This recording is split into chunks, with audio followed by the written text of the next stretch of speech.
하나님 말씀 에베소서 1장 1절 2절 다 같이 읽겠습니다. 시작. 하나님의 뜻으로 말미암아 그리스도 예수의 사도된 바울은 에베소에 있는 성도들과 그리스도 예수 안에 신실한 자들에게 편지하노니 하나님 우리 아버지와 주 예수 그리스도로조차 은혜와 평강이 너희에게 있을지어다. 아멘. 네. 자, 그리고 계시록 2장 1절부터 7절까지 읽겠습니다.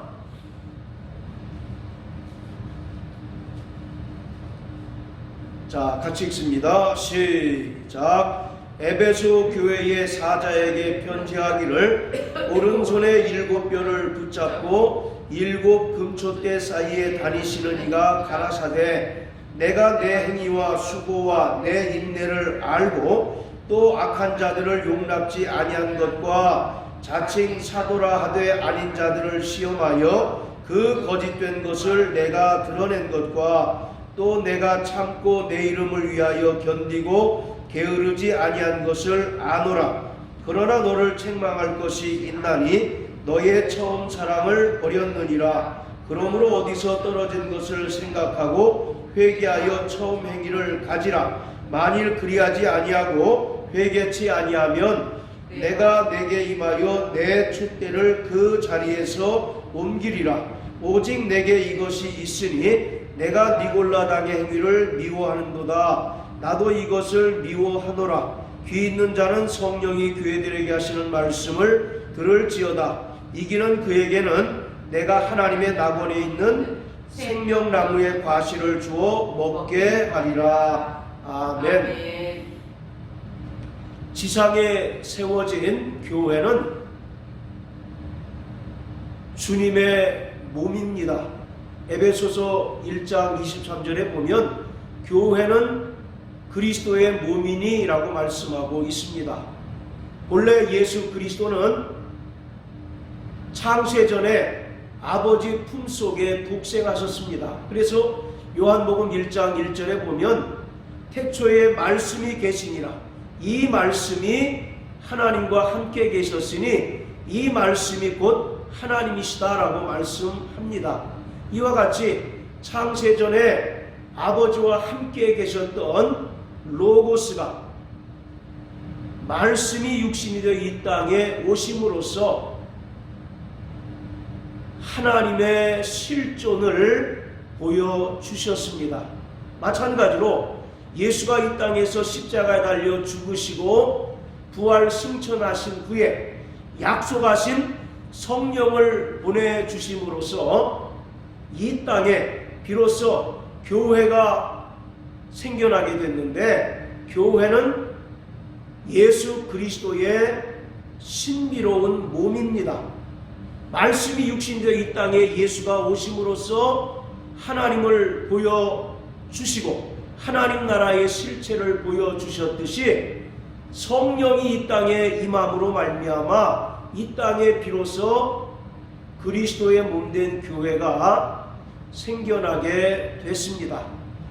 그리고 교회는 이 땅에 세워진 하나님의 나라입니다. 히브리서 12장 23절에 보면 하늘에 기록한 장자들의 총회와 라고 이렇게 말씀하고 있는데, 하늘에 기록한 장자들의 총회라고 하는 것은 교회를 가리키고 있습니다. 자, 이처럼 지상에 세워진 교회는 그리스도의 몸이고 또 이 땅에 세워진 하나님의 나라입니다. 그렇지만 우리가 한 가지 알아야 할 것은 지상에 세워진 교회는 완전하지 않다라고 하는 것입니다. 완전을 추구하며 나가지만 결코 완벽할 수 없고 완전할 수 없다라는 것을 우리가 기억해야 합니다. 왜 완전할 수 없느냐? 교회의 구성원인 성도 개개인이 완전하지 못하기 때문입니다. 물론 예수를 믿고 침례를 받고 성령으로 거듭난 하나님의 자녀이지만 여전히 육체를 갖고 있는 이상 죄의 속성을 가지고 있기 때문에 성도 한 사람 한 사람이 완전할 수 없는 것입니다. 그리고 성도가 모여서 교회를 이루기 때문에 그 교회 역시 완전할 수 없는 것입니다. 그리고 교회가 완전할 수 없는 또 하나의 이유는 세상 임금인 마귀로부터의 전방위적 공격에 시달리고 있기 때문입니다. 여러 거센 도전들을 받고 또 거센 도전들을 직면하고 있기 때문에 지상에 세워진 교회는 결코 완전할 수가 없는 것입니다. 자, 우리 계시록 7장을 다 같이 한번 보십니다. 자, 계시록 7장에 보면 1절부터 4절까지 보면 이스라엘의 각 지파 중에 인맞은 자의 수가 14만 4천이라고 말하고 있습니다. 여기서 이스라엘의 인맞은 자가 14만 4천이라고 하는 것은 혈통적 유대인들, 즉 혈통적 이스라엘을 가리키고 있는 것이 아니라 구약과 신약을 망라해서 구원받은 모든 성도들을 가리키고 있는 것입니다.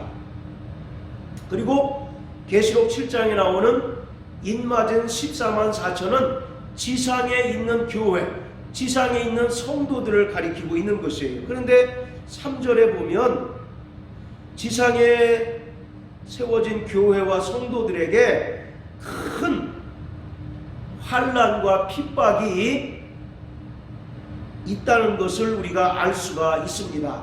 자, 반면에 계시록 14장을 다 같이 한번 보십니다. 자, 계시록 14장.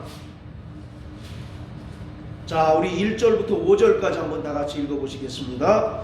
시작. 또 내가 보니 보라, 어린 양이 시온 산에 섰고 그와 함께 14만 4천이 섰는데 그 이마에 어린 양의 이름과 그 아버지의 이름을 쓴 것이 있도다. 내가 하늘에서 나는 소리를 들으니 많은 물소리도 같고 큰 뇌성도 같은데 내게 들리는 소리는 검은 곳 타는 자들의 그 검은 곳 타는 것 같더라. 저희가 보좌와 내 생물과 장로들 앞에서 새 노래를 부르니 땅에서 구속함을 얻은 14만 4천인 밖에는 능히 이 노래를 배울 자가 없더라. 이 사람들은 여자로 더불어 더럽히지 아니하고 정절이 있는 자라. 어린 양이 어디로 인도하든지 따라가는 자며 사람 가운데서 구속을 받아 처음 익은 열매로 하나님과 어린 양에게 속한 자들이니 그 입에 거짓말이 없고 흠이 없는 자들이더라. 자, 3절에 보면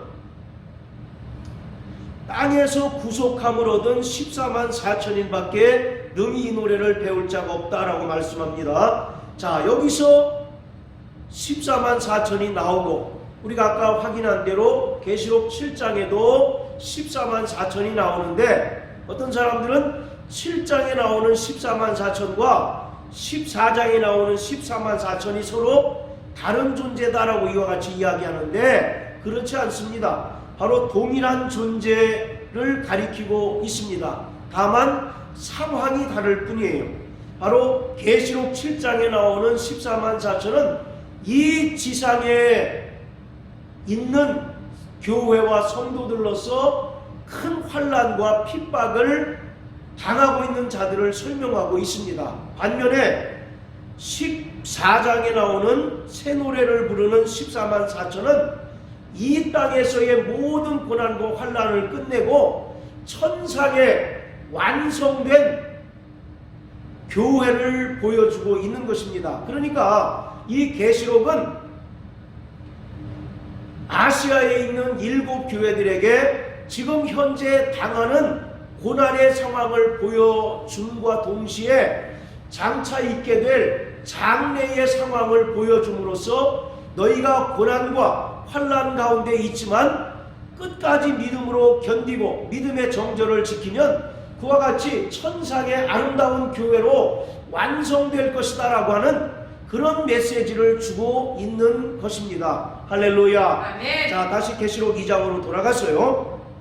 자, 계시록 2장과 3장에는 우리가 잘 알고 있는 대로 소아시아, 지금의 터키 지역에 있는 7개의 교회들에 대해서 예수님께서 사도 요한을 통해서 보낸 편지를 기록하고 있는 것입니다. 그 중에서 첫 번째가 바로 에베소 교회인데, 이 7개 교회들이 공통적인 것은 완전한 교회는 없다라고 하는 것입니다.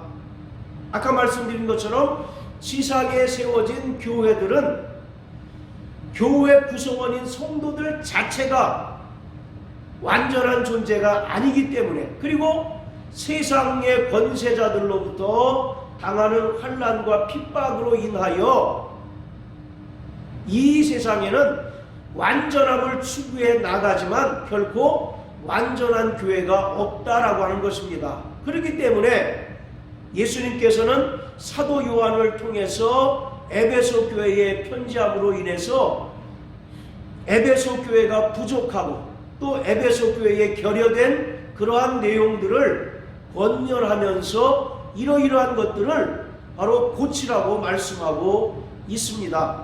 자, 이 에베소 교회는 2000년 기독교 역사에 있어서 굉장히 중요한 위치를 차지하는 교회입니다. 물론 이방 선교의 시작은 사도행전 11장에 나오는 안디옥 교회이지만, 이 에베소 교회는 이방인을 향한 사도 바울의 선교에 있어서 가장 중심이 되는 그러한 교회입니다. 이 에베소 교회는 브리스길라와 아굴라에 의해서 개척이 되었고, 그 후에 사도 바울, 그리고 사도 바울의 영적 아들인 디모데, 아볼로, 그 다음 마지막으로 사도 요한이 목회했을 만큼 굉장히 성경에 나오는 기라성과 같은 목회자들이 목회를 했던 것으로 유명합니다. 그리고 기록에 의하면 이 에베소 교회에 예수의 모친 마리아가 살았고, 또 에베소 지역에서 마리아가 죽음을 맞이했다라고 기록하고 있습니다. 자, 이와 같이 이 에베소 교회는 많은 훌륭한 목회자들, 말씀드린 것처럼 사도 바울과 디모데, 아볼로, 그리고 사도 요한과 같은 굉장히 훌륭한 목회자들에 의하여 철저하게 신앙적인 양육을 받았기 때문에 진리 위에 굳건히 세워져 있었던 교회입니다. 그래서 2절과 3절에서 예수님께서는 에베소 교회를 칭찬하고 계십니다. 내가 내 행위와 수고와 내 인내를 알고 또 악한 자들을 용납지 아니한 것과 자칭 사도라 내 아닌 자들을 시험하여 그 거짓된 것을 내가 드러낸 것과 내가 참고 또 내 이름을 위하여 견디고 게으르지 아니한 것을 안다 라고 이와 같이 말씀합니다. 바로 2절과 3절을 통해서 예수님은 에베소 교회를 칭찬하고 있습니다. 이 에베소 교회는 기라성과 같은 훌륭한 목회자들에 의하여 신앙적 양육을 받았기 때문에 진리 위에 굳건히 세워진 교회였었고, 또 믿음이 견고한 교회였습니다. 그래서 치열하게 바로 진리를 수호하고 또 믿음을 견고히 지키는 일에 게으르지 않고 열심을 다했던 그러한 교회였습니다. 2절에 보면 내 행위와 수고와 인내를 안다 라고 이렇게 이야기합니다. 이것은 그들이 얼마나 열심히 진리를 변증하고 또 진리를 수호하고 또 진리를 지키는 일에 있어서 열심을 냈는지 설명하고 있는 것입니다. 그리고 악한 자들을 용납한 것과 자칭 사도라 하되 아닌 자들을 시험하고 그 거짓된 것을 드러낸 것을 안다라고 이와 같이 말씀합니다. 6절에 보면 바로 니골라당의 행위를 미워한다라고 이렇게 이야기하고 있습니다. 당시에는 외적으로는 로마에 의한 핍박이 있었고 또 아데미 여신을 통한 바로 혼합주의가 성행했던 바로 그러한 시기였습니다. 이처럼 에베소 교회도 마찬가지로 외적으로는 황제 숭배 거부에 대한 핍박이 있었고 또 아데미 여신을 통한 우상 숭배와 행음의 문제가 굉장히 큰 골칫거리였어요. 마찬가지 또한 내부적으로는 진리를 변개시키려는 그런 혼합주의에 적극적으로 대처했던 그러한 교회가 바로 에베소 교회였습니다. 이것은 사도 바울에 의해서 또 그 후임으로 왔던 목회자들에 의해서 철저히 신앙적인 양육을 받은 결과라고 할 수가 있겠습니다. 그래서 그들은 환난에도 불구하고 끝까지 진리를 수호했고 또 아데미 여신을 통한 우상 숭배 그리고 행음의 문제로부터도 그들은 진리를 수호하는 일에 열심을 다했습니다. 바로 이것에 대해서 지금 주님께서 칭찬하고 계십니다. 그렇지만 바로 4절과 5절을 통해서는 지금 주님께서 에베소 교회를 책망하고 계십니다. 자, 우리 4절 5절 다시 한번 읽어보시겠어요? 시작. 그러나 너를 책망할 것이 있나니 너의 처음 사랑을 버렸느니라. 그러므로 어디서 떨어진 것을 생각하고 회개하여 처음 행위를 가지라. 만일 그리하지 아니하고 회개치 아니하면 내가 내게 임하여 내 촛대를 그 자리에서 옮기리라. 바로 에베소 교회가 진리를 수호하는 측면에서는 열심을 다하고 또 칭찬을 받을 만했지만 에베소 교회 역시 완전한 교회가 아니었기 때문에 이들의 치명적인 약점이 있었는데 그 약점이 무엇이냐면 4절 5절을 통해서 말씀하기를 처음 사랑을 버렸다라고 이와 같이 말씀하고 있습니다. 자, 교회의 정체성은 우리가 크게 두 가지로 설명할 수 있습니다. 첫째는 진리를 수호하는 것입니다. 그리고 두 번째로는 사랑을 실천하는 것이었어요. 그런데 이 에베소 교회는 진리를 수호하는 일에는 누구보다 열심을 냈고 누구보다 칭찬받을 만한 교회였지만 상대적으로 형제간의 사랑을 실천하는 면에 있어서는 대단히 부족했기 때문에 예수님으로부터 책망을 받게 되는 것입니다. 요한복음 13장 34절 35절에 보면 예수님께서 제자들에게 말씀하시기를 내가 너희에게 새 계명을 주노니 너희가 서로 사랑하라. 내가 너희를 사랑한 것처럼 너희도 서로 사랑하라. 너희가 서로 사랑하면 모든 사람들이 너희가 내 제자인 줄 안다라고 이와 같이 말씀하고 있습니다. 할렐루야. 네. 바로 예수님께서 제자들에게 새 계명을 주셨는데 바로 그 새 계명이라고 하는 것이 무엇이냐면 서로 사랑하라는 것입니다. 이 사랑이라고 하는 것은 우리가 두 가지 형태로 생각해 볼 수 있는데 바로 수직적인 사랑입니다. 자, 따라하세요. 수직적인 사랑. 수직적인 사랑. 하나님과 나와의 그 관계로서 바로 수직적인 사랑이 있고 또 하나는 형제와 형제끼리 또 형제와 자매끼리 수평적인 사랑이 있습니다. 그래서 새 계명을 주노니 너희가 서로 사랑하라 말씀하고 계신데 이 사랑이라고 하는 것은 우리가 두 가지 형태로 설명하고 있습니다. 첫째는 하나님과 나와의 수직적인 사랑이고 또 하나는 형제와 형제끼리 바로 사랑하는 수평적인 사랑을 말하고 있는 거예요. 오늘 이 에베소 교회는 하나님을 사랑하는 수직적인 사랑에는 어느 정도 성공을 한 것 같지만 상대적으로 형제와 형제끼리 또 형제와 자매끼리 서로 사랑하는 수평적인 사랑에 소홀한 측면이 있었던 것입니다. 그들이 정말 하나님을 사랑함으로 인해서 진리에 굳건히 서고 또 여러 가지 환난과 핍박과 또 우상 숭배와 행음의 문제 그리고 내부로부터 있는 영지주의나 어떤 거짓 선자들의 그 가르침에 대하여 철저하게 진리를 수호하는 측면에서는 성공을 했지만 상대적으로 성도를 사랑하고 또 형제를 사랑하는 측면에서는 대단히 소홀한 측면이 있었던 것을 우리가 알 수가 있습니다. 요한계시록을 쓴 사도 요한은 사랑의 사도라고 하는 별명을 가지고 있습니다.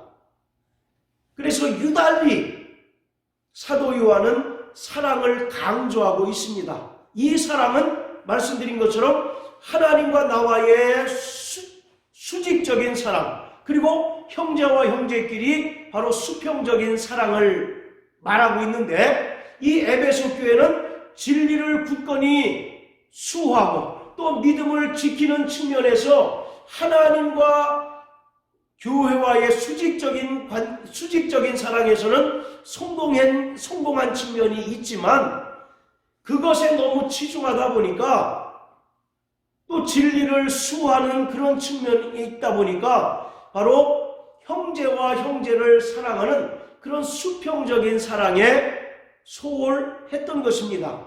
아까 말씀드린 것처럼 교회의 정체성은 철저하게 진리를 수호하는 것입니다.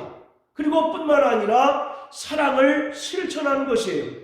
예수님께서 너희가 서로 사랑함으로써 내 제자인 줄 안다라고 이와 같이 말씀한 것처럼 교회는 마땅히 사랑을 실천해야 하고 또 형제와 형제끼리 마땅히 사랑해야 합니다. 그런데 이 에베소 교회는 외부로부터 오는 많은 환난을 견디고 또 내부로부터 오는 영지주의나 혼합주의로부터 진리를 수호하기 위하여 열심을 다한 측면은 대단히 칭찬받아 마땅하지만 상대적으로 형제를 사랑하고 또 사랑을 실천하는 측면에 있어서는 대단히 미흡했기 때문에 4절과 5절을 통해서 예수님으로부터 책망을 받습니다. 그런데 그 책망이 굉장히 엄중한 책망이라고 하는 사실을 우리가 명심해야 됩니다.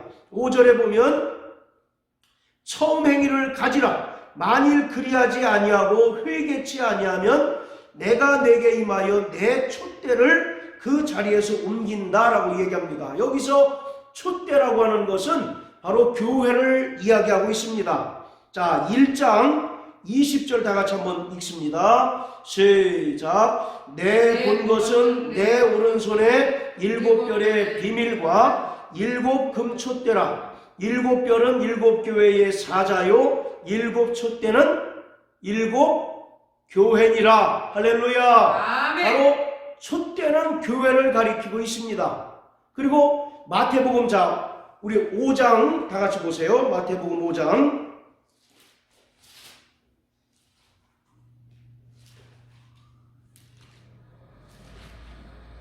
자, 5장 15절 시작. 사람이 등불을 켜서 말 아래 두지 아니하고 등경 위에 두나니 이러므로 집안 모든 사람에게 비추느니라. 자, 여기서 이 등경이라고 하는 말과 계시록 1장에 나오는 촛대라고 하는 말이 동일한 헬라어를 사용했습니다. 그러니까 바로 이 등경이라고 하는 것과 계시록에 나오는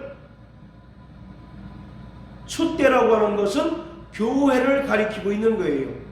즉 교회의 사명이라고 하는 것은 빛을 비추는 것입니다. 할렐루야. 네. 예, 바로 예수 그리스도는 세상의 빛으로 이 땅에 오셨는데 세상의 빛으로 오신 예수 그리스도를